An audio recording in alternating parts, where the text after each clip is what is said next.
ने एक बाण से, एक मरा हुआ सर्प पड़ा हुआ था, मरे हुए सर्प को उठा करके ऋषि के गले में डाल दिया और डाल करके उसको चला गया। कुछ ऋषि कुमार वहां खेल रहे थे, उन्होंने देखा कि राजा ने शमीक ऋषि के गले में मरा हुआ सर्प डाल दिया है। इसलिए उनका पुत्र था शमीक ऋषि का संगी, वो कौश की नदी में स्नान करने गए हुए थे, तो वहां दौड़ दौड़ करके गए। आज हमारे पिता के गले में राजा परीक्षित ने मरा हुआ सर्प डाल दिया। क्रोधित हो गया जैसे ही सुना संगी ने श्राप दिया। उसी समय कौश की नदी का जल हाथ में लिया और श्राप दिया कि उस सर्प के जो पूर्वज है तक्षक, आज से ठीक 7वें दिन जिस राजा ने मेरे पिता के गले में मरा हुआ सर्प डाला है उसको कृष्ण ने, और आज से 7वें दिन राजा की मृत्यु हो जाएगी। दौड़ करके संगी आई, मैं अपने पिता के गले में मरा हुआ सर्प देख करके रोने लगे। समाधि भंग हुई सभी ऋषि के। उन्होंने कहा बेटा क्यों रोते हो? बोले पिताजी देखिए तुम्हारे गले में मरा हुआ सर्प डाल दिया है। राजा परीक्षित ने कहने लगे बेटा कोई बात नहीं, राजा था, हमको जल देना चाहिए था। राजा धर्मात्मा राजा है, सबका रक्षक होता है। वर्णानाम चैव सर्वेषाम राजा बंधुर इव चते, हमको सम्मान करना चाहिए राजा का, लेकिन नहीं, हम पर समाधि में थे, हमने स्वागत सत्कार नहीं किया। इसलिए कोई बात नहीं, इस सर्प को निकाल करके फेंक दो। लेकिन कहने लगा बेटा कि नहीं पिताजी, मैंने उस दुष्ट राजा को ऐसा श्राप दिया है कि वो ऐसी धृष्टता दूसरी जगह नहीं कर पाएगा। बोले क्या किया बेटा? कि मैंने श्राप दे दिया है कि आज से ठीक 7वें दिन तुम्हारी मृत्यु हो जाएगी। बोलो जय श्री कृष्ण। ऐसा श्राप, अब तो दुखी हो गए स्वामी जी, बेटा ये तूने क्या कर दिया? ये ऋषि परंपरा नहीं है, ये संतों का कार्य नहीं है। अरे संत तो किसी चींटी को भी नहीं मारते हैं, जब भूमि पर चलते हैं तो पैर को उठा उठा करके बचा बचा करके चलते हैं, कोई चींटी भी नहीं मर जाए। संत तो बड़े सहनशील होते हैं, बड़े करुणा करने वाले होते हैं, दयावान होते हैं। संतों की रक्षा। रोने लगे सभी ऋषि। तितिक्षया करुणया मैत्र्या चाखिलजन्तुषु समत्वेन च सर्वात्मा भगवान् संपश्यति। तितिक्षया सहनशील होते हैं संत, बड़े करुणा दयावान होते हैं। लेकिन अब तो बाण निकल चुका है, वापिस नहीं आ सकता जो श्राप दे दिया है। इसलिए अपने एक गौरव नाम के शिष्य को शमी ऋषि ने बुलाया और कहा कि जाओ बेटा, जाकर के राजा परीक्षित से कह दो कि मेरे नादान पुत्र ने उनको श्राप दिया है कि ठीक आज से 7वें दिन तक्षक नाग के डसने से उनकी मृत्यु हो जाएगी, मृत्यु हो जाएगी। इसलिए कोई उपाय कर लें, वो अपनी मुक्ति का कोई उपाय कर लें। गया गौरव नाम का शिष्य, समाचार सुनाया, राजन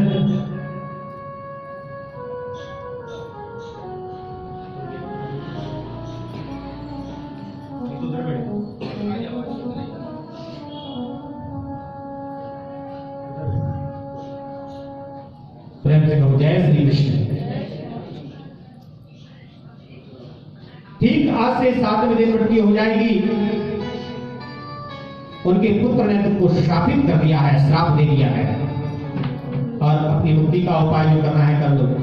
जैसे ही सुना है, अब देखिए उधर राजा वन से जैसे ही अपने नगर में पहुंचा, जैसे ही सोने का मुकुट उतारा था राजा परीक्षित ने, तो मुकुट के उतारते ही बुद्धि शुद्ध हो गई। दिल्ली का निवास था ना, तो बड़ी ग्लानि राजा को हुई है। अरे मैंने ये क्या कर दिया, मैंने एक ऐसे ऋषि का अपमान कर दिया जो भगवान के भजन में ध्यानस्थ थे।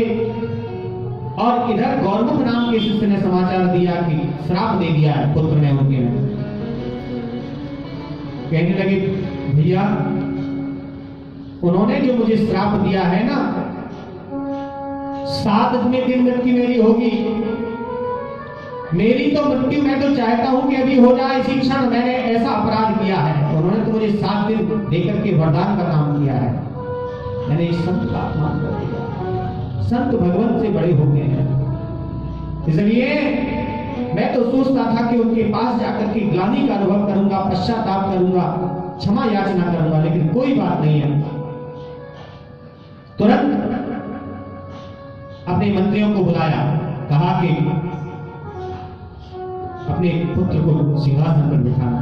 जन्मेजय को राज सिंहासन पर बिठाया और आज अपनी पत्नी से, इरावती से कहा, प्रिया जानती हो कि एक बहुत बड़े आश्चर्य की बात मैं तुमको बताने जा रहा हूं। कहने लगी, रानी पता नहीं है अभी कुछ। क्या बात है स्वामी, बताओ।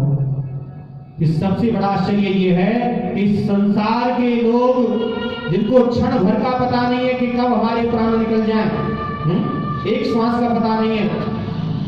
कई लोग मैंने ऐसे देखे हैं, अभी कुछ दिन पहले गीता कॉलोनी में कोई पंजाबी कल्चर से भक्त थे, बड़े राधा नाम प्रेमी थे, राधा नाम संकीर्तन हो रहा था, उनकी भतीजी की शादी थी। तो भगवान के भक्त भक्ति के माध्यम से ही, सत्संग के माध्यम से ही अपने उत्सवों को मनाते हैं।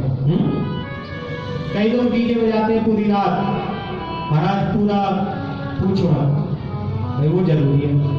डीजे पे न जाने क्या बोलते हैं उसको, क्या करें नहीं कहा जाए तो ठीक है। बोलो जय श्री कृष्ण। बड़े गंदे गंदे भद्दे गाने इधर उधर न जाने क्या क्या होगा।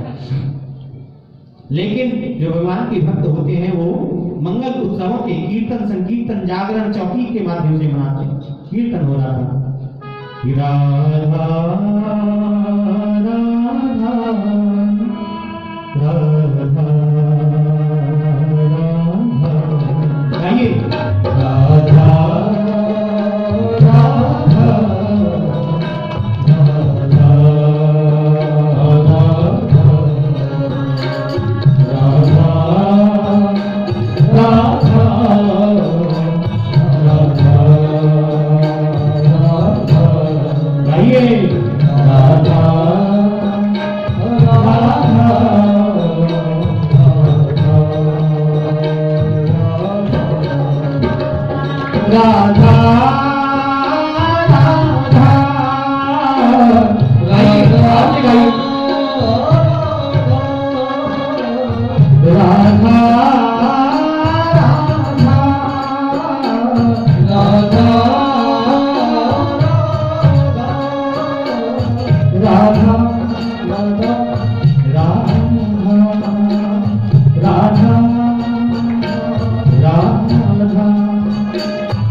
बात, सत्य बात है।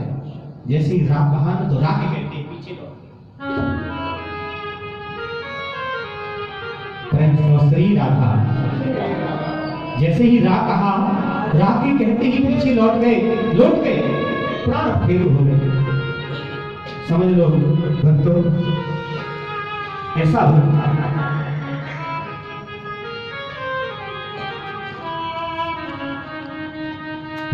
जय श्री कृष्ण।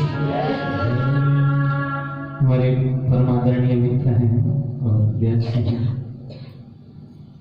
कृष्णानगरी ब्लॉक में संकट मोचन हनुमान मंदिर आपने देखा होगा, ये ब्लॉक में उनके प्रधान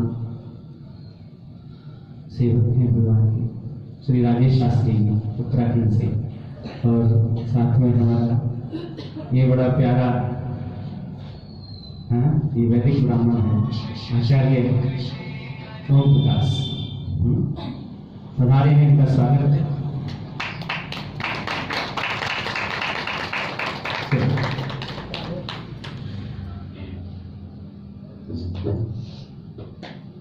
विराजमान महाराज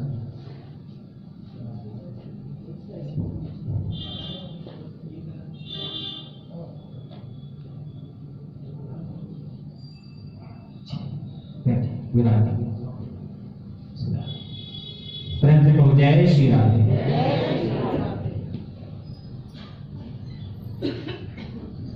राग कहते ही उस भक्त ने प्राण दिया।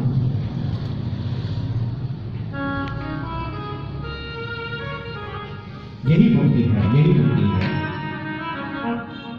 इतना तो करना स्वामी जब प्राण तन से कि गोविंद नाम लेकर, गोविंद नाम लेकर मेरे प्राण तन से निकले। इतना तो करना स्वामी।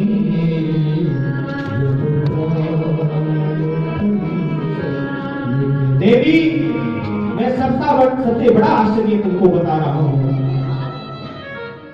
कि मैं दावे के साथ कह सकता हूं कि मेरी मृत्यु 7 दिन से पहले नहीं हो सकती है। परीक्षित ने कहा वैसे तो संसार के सभी लोगों को 7 दिन के अंदर ही चले जाना है। दिन कितने होते हैं? रवि, सोम, मंगल, बुध, बृहस्पति, शुक्र, शनि। 7 दिन के अंदर काला व्याल ग्रास त्रास निर्णाश एक दबे सब काल के मुख में चले जाएंगे। और जहां क्षण भर का भरोसा नहीं है, लेकिन मैं दावे से कह सकता हूं कि मैं 7 दिन तक मुझे कोई मारने वाला नहीं है। परीक्षित ने राज्य का त्याग कर दिया, अपने पुत्र को राज सिंहासन पर बैठा करके और वन की ओर चले गए। सर्वस्व छोड़ करके पतित पावनी गंगा मैया के किनारे एक वृक्ष के नीचे जाकर के बैठ गए समाधि में। 7वें दिन मुझे मरना है, अब क्या चिंता, अब कोई फिक्र नहीं। कोई भगवान के भक्त डरते नहीं है, अच्छे कार्य करने वाले। केवल इतनी चिंता है, इस बात का दुख है कि मैंने एक ऋषि का अपमान कर दिया, मुझसे अपराध हो गया है। बड़े बड़े संतों को पता चला, बड़े बड़े राजर्षियों को पता चला कि राजा परीक्षित की को श्राप मिला है कि आज से 7वें दिन राजा की मृत्यु हो जाएगी। अत्रि, वशिष्ठ, च्यवन, गौतम, देवल, दुर्वासा, भृगु, उंगरा, कश्यप, वामदेव, बड़े बड़े संत वहां पहुंचे। संतों ने कहा राजन, हम ये क्या सुन रहे हैं कि आपको शापित कर दिया गया है, आज से 7वें दिन आपकी मृत्यु हो जाएगी। 20-25 हजार संत आए, बड़े बड़े संत तो बड़े हित चिंतक होते हैं ना। बिनु हरि कृपा न होई सो गावहि वेद पुराण। कौन सी कृपा? गिरिजा संत समागम समन लाभ पछुआ। संतों के समागम, संतों के दर्शन से बड़ा कुछ नहीं है। परीक्षित कहते हैं महाराज, ये मुझे श्राप नहीं मिला है, ये तो मेरा सौभाग्य है कि तभी तो आप जैसे महापुरुषों के, संतों के, भगवंतों के दर्शन हुए। देखिए उस सभा में ब्रह्मा के पुत्र वशिष्ठ, वशिष्ठ के पुत्र शक्ति, शक्ति के पाराशर के वेद व्यास जी और वेद व्यास सामने बैठे हैं। ये सुखदेव के बाबा लगते हैं, बाबा। वेद व्यास सुखदेव के पिताजी हैं, वशिष्ठ बाबा लगते हैं, मार्कंडेय ऋषि बैठे हैं। परीक्षित ने सब ऋषियों को कहा, ये ऋषियों, मैं आपका समय भी व्यर्थ नहीं लूंगा। अब कृपा करके जब आप पधारे हैं तो मुझे बताएं कि 7 दिन में मरने वाले की मुक्ति कैसे हो जाए, बस इतना उपाय बताएं। तो बड़े बड़े ऋषि वहां पर बैठे थे, कुछ समाधान नहीं बता पाए राजा परीक्षित को, लेकिन मेरे प्रभु के परम लाडले भक्त श्री सुखदेव जी महाराज जो समाधि में लीन थे, अब उनके हृदय में उनकी समाधि टूट गई। सुखदेव का मन विचलित हो गया, मानो कोई अंदर से कह रहा है कि चलो परीक्षित के पास उसका उद्धार कर दे। तुरंत चले आए हैं। भगवान व्यास पुत्रो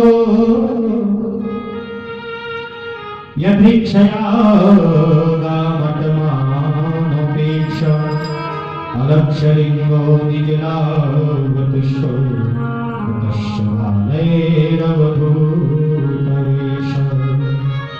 चार अंगुल की लंगोटी पहनी है और कुछ नहीं है शरीर पर, दिगंबर वेश, कोई वस्त्र नहीं, चौड़ा वस्त्र, वक्षस्थल, लंबी भुजाएं और 16 वर्ष का परम सुंदर नीलमणि जैसा छोटा सा शुभ, छोटा सा बालक, छोटा सा संत आ रहा है।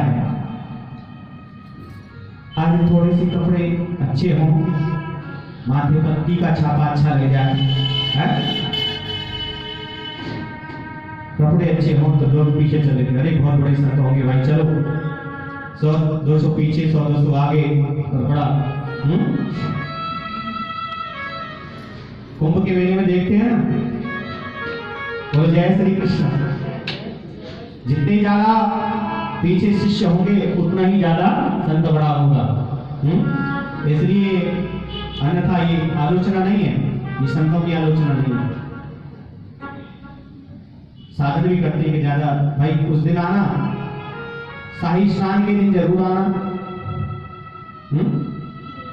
तो भक्त लोग जाते हैं शाही स्नान के लिए, गुरु की मर्यादा को रखते हैं। लेकिन सुखदेव जी महाराज अकेले ही चले आ रहे हैं। एक गांव में से जब निकल करके गए तो गांव के बच्चे खेल रहे थे, उन्होंने देखा रे नंगा नंगा बाबा जा रहा है, पीछे पीछे दौड़ने लगे, नंगा बाबा देखो, नंगा बाबा जा रहा है, नंगा बाबा दौड़। 16 वर्ष का सुखदेव राजर्षि परीक्षित की सभा में जैसे ही पहुंचा तो बड़े बड़े संत उठ करके इस सम्मान में खड़े हो गए। सुखदेव के बाबा, सुखदेव के पिताजी, परदादा सब उठ करके खड़े हो गए। बोलिए सुखदेव भगवान की जय हो। ये सुखदेव जी नहीं आए, संतों ने भाव दिया है। भगवान कौन आए? भगवान स्वयं नारायण आए हैं। इसके रूप में व्यास पुत्रो, सुखदेव जी के रूप में स्वयं नारायण आए हैं, परीक्षित का उद्धार करने आए। ऐसा तो शिष्य परीक्षित कृतकृत्य हो गया, धन्य हो गया, साष्टांग दंडवत कर दिया, साष्टांग ले गए, मेरा जीवन धन्य हो गया, मैं बड़े भागी हुआ। आप जैसे संत मेरे यहाँ पधारे। आज तो गंगा मैया उल्टी बह गई। भगवान आज प्यासा, जब प्यास लगती है तो कुएं पर जल पीने के लिए जाता है, लेकिन आज कुआं चल करके प्यासे पर आ रहा है। किन शब्दों में अपने भाग्य की मैं सराहना करूं। आज स्वयं भगवान ही सुखदेव के रूप में पधार रहे हैं। हे प्रभु, ये साम संस्मरणात् पुरुषां सत्य शुद्ध्यन्ति वैरहा, किं पुनर्दर्शन स्पर्श पाद शौचासनानि। आप जैसे महापुरुष को तो नाम की शरण मात्र करने, ये साम संस्मरणात् स्मरण करने, याद करने, तो उनका जीवन पवित्र हो जाता है। संतों का स्मरण करने से अमंगल दूर हो जाता है। तो मुझे तो आपके दर्शन करने का, आपके चरण छूने का सौभाग्य मिला है। संतों ने कहा ज्यादा प्रयोग मत करना,